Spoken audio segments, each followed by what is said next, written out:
Hello everyone, welcome back to the channel. Hope you are doing well and fine. And in today's video, I'll be showing you how to convert crypto from Gemini. So without wasting any time, let's just jump right on the video and make sure to watch this video till the end and follow these steps as well. Now the first thing that you need to do is head over and open up a Gemini app. And once you're here, be sure to be logged into your account as well. Now in order to convert a crypto, what you need to do is select a cryptocurrency. Now let's assume you want to select a Bitcoin, then simply tap on Bitcoin. And once you're here, what you need to do is tap on the option that says straight on the bottom of the screen. Once you tap on it, here you'll be provided with options like buy, sell, convert, and earn and redeem as well. Now we are going to convert the crypto. Now what you need to do is simply tap on the convert option.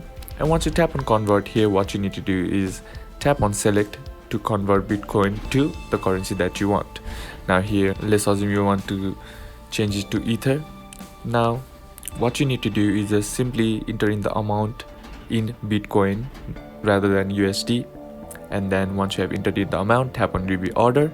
And once you have tapped on that, here you will be provided with your order summary. Now what you need to do is check it and the information that you have given. And here the exchange rate for 1 Ethereum is 0.07318. Transaction fee is 0 Bitcoin or 0.07 USD. And now once you are all done with all this, all you gotta do is swipe to confirm, and that's basically how you can convert crypto in Gemini. And that's it for today's video, guys. I hope this video was useful to you. Leave a like if it did. Comment down below what the next video should be on. Consider subscribing to the channel. Thank you for watching. Bye bye.